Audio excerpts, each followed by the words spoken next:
ఈరోజు ఆంధ్రప్రదేశ్ శాసనసభలో వ్యవసాయ శాఖ మంత్రి గారు గౌరవనీయులు శ్రీ పత్తిపాటి పుల్లారావు గారు వ్యవసాయానికి ప్రత్యేక బడ్జెట్ ప్రవేశపెడుతున్నానని చెప్పి ఆయన ఒక ప్రణాళికని చదవడం జరిగింది. ఇదే రకంగా లాస్ట్ ఇయర్ కాంగ్రెస్ పార్టీ ఒక వ్యవసాయ బడ్జెట్ ప్రవేశపెడుతున్నామని చెప్పి చెప్పడం జరిగింది. బడ్జెట్ అంటే ఆదాయం వ్యయం రెండూ ఉంటే బడ్జెట్. ఇక్కడ ఓన్లీ ఖర్చులు మాత్రమే చూపించింది.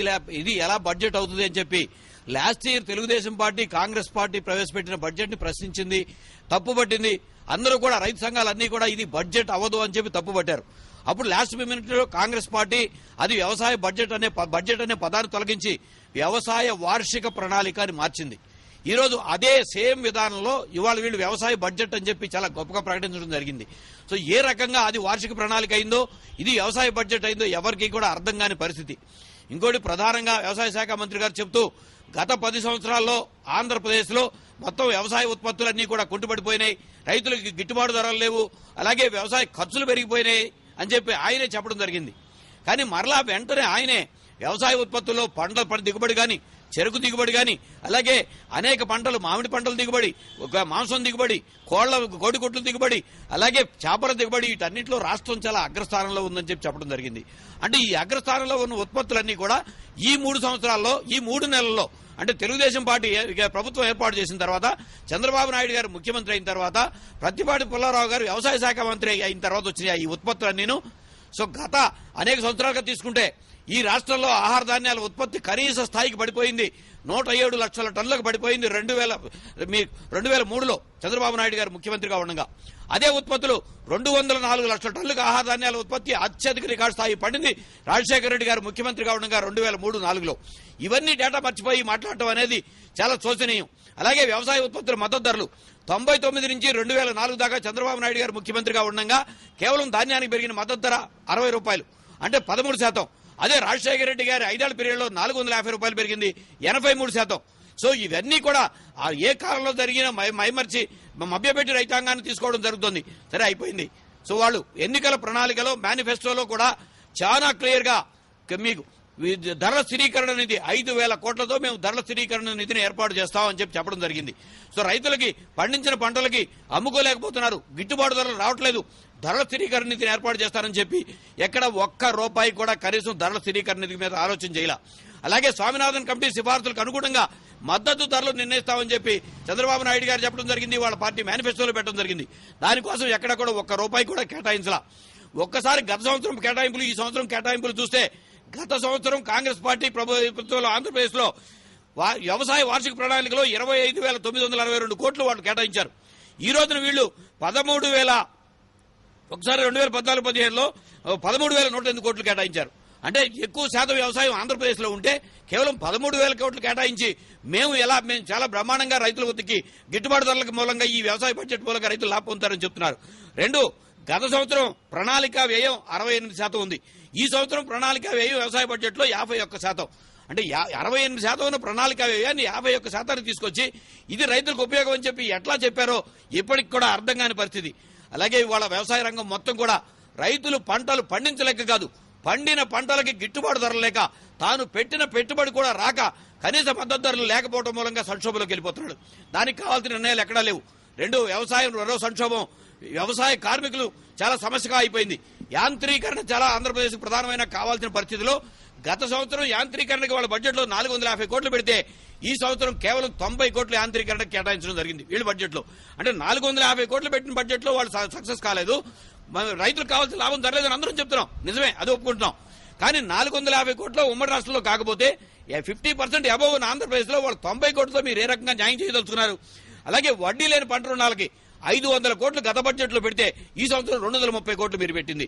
అలాగే వ్యవసాయ సోలార్ విద్యుత్ కి 1,500 పంప్ సెట్లు ఇస్తామని చెప్పి వాళ్ళు 150 కోట్లు లాస్ట్ ఇయర్ బడ్జెట్ లో పెట్టడం జరిగింది.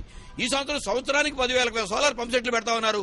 బడ్జెట్ లో ఎక్కడా కూడా కనీసం కేటాయింపు అనేది లేదు. రెండోది, ప్రకృతి వైపరీత్యాల నిధి కింద 589 కోట్లు లాస్ట్ ఇయర్ బడ్జెట్ లో పెట్టడం జరిగింది. అంటే ప్రకృతి వైపరీత్యాలు వచ్చి పంట దెబ్బతిన్నప్పుడు రైతుకి కనీసం ఇన్పుట్ సబ్సిడీ అందించడం కోసం ఎక్కడా కూడా వాళ్ళు కనీసం దాన్ని ఊసే ఎత్తలేదు.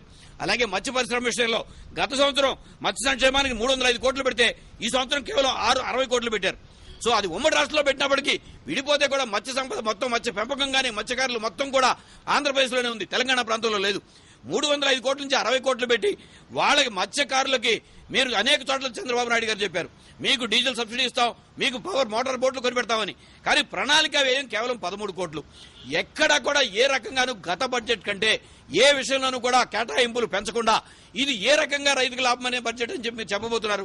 సో మీరు అధికార పార్టీ శాసనసభ్యులేమో కనీసం అవగాహన లేకుండా మాట్లాడుతున్నారా, లేకపోతే మీరు చంద్రబాబు నాయుడు గారు మాట్లాడమంటే మాట్లాడుతున్నారో అర్థం కాని పరిస్థితి. బయటకు వచ్చి ఆహా బ్రహ్మాండంగా ఉంది అంటే గత సంవత్సరం ఏమో కుప్పకూలిపోయింది, దానికంటే కేటాయింపులు తక్కువగా ఉన్నాయి, దానికంటే ప్రణాళిక కేటాయింపులు మరింత తక్కువగా ఉన్నాయి, అనేక పొద్దుల కింద అసలు కేటాయింపులే లేవు. కానీ ఈ బడ్జెట్ చాలా గొప్పదని చెప్పి ఎలా చెప్తున్నారు? సో గిట్టుబాటు ధరలు లేవు, మీరు ప్రకటించిన మద్దతు కనీస మద్దతు ధరలకి స్వామినాథన్ కమిటీ సిఫార్సులు అమలు లేదు. మరొకటి ప్రధానమైన అంశం, సో నేను పాదయాత్రలో నా మనసు చలించిపోయింది అనంతపురం జిల్లాలో. సో రైతు రుణాలన్నీ రద్దు చేస్తారని చెప్పి చంద్రబాబు నాయుడు గారు ప్రకటించడం జరిగింది. 87,000 కోట్లు రైతు రుణాలు కాదు వ్యవసాయ రుణాలన్నీ రద్దు చేస్తారని చెప్పారు చంద్రబాబు నాయుడు గారు. సో వ్యవసాయ రుణాల్లో రైతు సంఘాలన్నీ కోరింది ఇండైరెక్ట్ లోన్స్ ఉన్నాయి, పారిశ్రామికవేత్తలై అవన్నీ చేయమని మేము కోరలా. కేవలం మీరు చెప్పిన దాంట్లో రైతుల రుణాలు 87,000 కోట్లు ఉన్నాయి, తూచా తప్పకుండా చేయమంటే మేము చేయడానికి సిద్ధంగా ఉన్నాం అని చెప్పారు. ఆర్థిక శాఖ మంత్రి గారు కూడా అనేక చోట్ల 1,00,000 కోట్లైనా సరే రైతుల రుణాలు రద్దు చేయడానికి సిద్ధంగా ఉన్నానని చెప్పారు. రుణాలు కట్టవద్దు అని చెప్పి చంద్రబాబు నాయుడు గారు చెప్పారు. అలాగే రుణాలు కట్టవద్దని వ్యవసాయ శాఖ మంత్రి గారు చెప్పారు. ఈ రోజున అది కోటాయి కమిటీ పేరుతోనేమో 87,000 కోట్లు 35,000 కోట్లు తీసుకొచ్చారు. ఈ రోజున బడ్జెట్ లో 5,000 కోట్లు పెడుతున్నామని చెప్పారు. ఈ 5,000 కోట్లు వ్యవసాయ బడ్జెట్ లో వాళ్ళు చదివారు. కానీ మీరు పెట్టిన 13,000 కోట్లలో ప్రణాళిక వ్యయం 6,735 కోట్లు. సో ప్రణాళికేతర వ్యయం 6,373 కోట్లు. అంటే ఈ 6,373 కోట్లు చేతబచ్చాలకు వెళ్ళిపోద్ది. మరి ఈ 5,000 ఎక్కడ పెట్టారు అంటే చివరికి 87,000 కోట్ల నుంచి 35,000 కోట్లకి, 35,000 కోట్ల నుంచి 5,000 కోట్లకి, ఆ 5,000 కోట్ల చివరికి 500 కోట్లకి, చివరికి 50 కోట్లకి, చివరికి 5 కోట్లకి, చివరికి 5 లక్షలకు తీసుకెళ్లి ప్రజలు మోసం చేయడానికి సిద్ధంగా ఉంది తప్ప ఎక్కడ కూడా చిత్తశుద్ధి లేని కార్యక్రమం మీరు చేపట్టి దీని ద్వారా ఏ రకంగా రైతులకు లాభమని మీరు చెప్తారో ఒక్కసారి మీరు వివరణ ఇవ్వమని చెప్పి ముఖ్యమంత్రి గారిని మేము డిమాండ్ చేస్తున్నాం. అలాగే వ్యవసాయ శాఖ మంత్రి గారు వ్యవసాయం గురించి రైతు సమస్యల గురించి తెలిసి మాట్లాడండి దయచేసి, మీకు చేతులెత్తి నమస్కరిస్తున్నాం. ఈ రోజున రైతాంగం మొత్తం సంక్షోభంలో ఉంది. మేము ఆ రోజున కూడా వైఎస్ఆర్ కాంగ్రెస్ పార్టీ జగన్మోహన్ రెడ్డి గారు చెప్పింది ఇది కేంద్ర ప్రభుత్వం ద్వారా సాధించాలి. సో కేంద్ర ప్రభుత్వం నుంచి రుణాల రద్దు కోసం పోరాడాలని చెప్పాం. ఇవాళ కేంద్రంలో ఉంది ఎన్డీఏ ప్రభుత్వం, బీజేపీ ప్రభుత్వం కాదు. అందులో తెలుగుదేశం కూడా ఒక పార్ట్. మీరు కేంద్ర ప్రభుత్వం నుంచి మరి ₹1 నిధులు కూడా ఈ ప్రాంతానికి తీసుకురాని పరిస్థితి. ఇవాళ పోలవరం నిర్మాణం జరిగితేనే ఈ రాష్ట్రానికి భవిష్యత్తు. కేవలం 250 కోట్లు పోలవరంకి కేటాయింపుల్లో కేంద్రంలో పెడితే దాని గురించి మాట్లాడే పరిస్థితి. ఈ రోజున మీ ఈ 13,000 కోట్లలో 13,000 కోట్లలో కూడా కేంద్ర ప్రభుత్వ నిధులు ఎంత వస్తాయో మీరు చెప్పలా. సో ఏమాత్రం చెప్పకుండా గత సంవత్సరం కంటే కూడా కేటాయింపులు తగ్గించి, గత సంవత్సరం కంటే ప్రణాళిక వ్యయం నుంచి ఈ సంవత్సరం ప్రణాళిక వ్యయం మరింత తగ్గించి, సో మీరు చెప్పిన ఇది కనీస మద్దతు ధరల విషయంలో, స్వామినాథన్ కమిటీ విషయంలో, అలాగే ధరల స్థిరీకరణ నిధి విషయంలో ఎక్కడ ఏది కూడా లేకుండా ఈ బడ్జెట్ రైతాంగాని కోసం చేశాం, రైతుల లాభం కోసం చేశామని చెప్పడం ఇదొక మోసపూరితం. దయచేసి రైతులందరూ కూడా ఒక్కసారి మనం ఎందుకు నష్టపోయామో ఆలోచన చేయండి. పంట పండించలేక కాదు. సో వ్యవసాయ విశ్వవిద్యాలయానికి కేటాయించాం, లేకపోతే హార్టికల్చర్ యూనివర్సిటీ కేటాయించిన 30 కోట్లు. అంటే ఏమిటి ఇవన్నీ చిల్లర విధించినట్టుగా కేటాయించి మొత్తం రైతాంగాన్ని మోసం చేయడం జరిగింది. అసలు ఇది వ్యవసాయ బడ్జెట్ కానే కాదు. సో ఆ ప్రణాళికని మీ వివిధ పేజీల్లో ఉన్న పొద్దులని తీసుకొచ్చి ఒక చోట చదివారు. ఇదే మీరు గత సంవత్సరం విమర్శించారు, దాన్ని మళ్ళీ ఈ సంవత్సరం బడ్జెట్ అని చెప్పారు. ఇటువంటి విధానాలు కాదు. దయచేసి చిత్తశుద్ధితో రైతాంగానికి మీరు ఏదైతే హామీలు ఇచ్చారో ఆ హామీలన్నీ నెరవేర్చేదాకా మీరు తప్పనిసరిగా కృషి చేయాలని చెప్పి డిమాండ్ చేస్తున్నాం.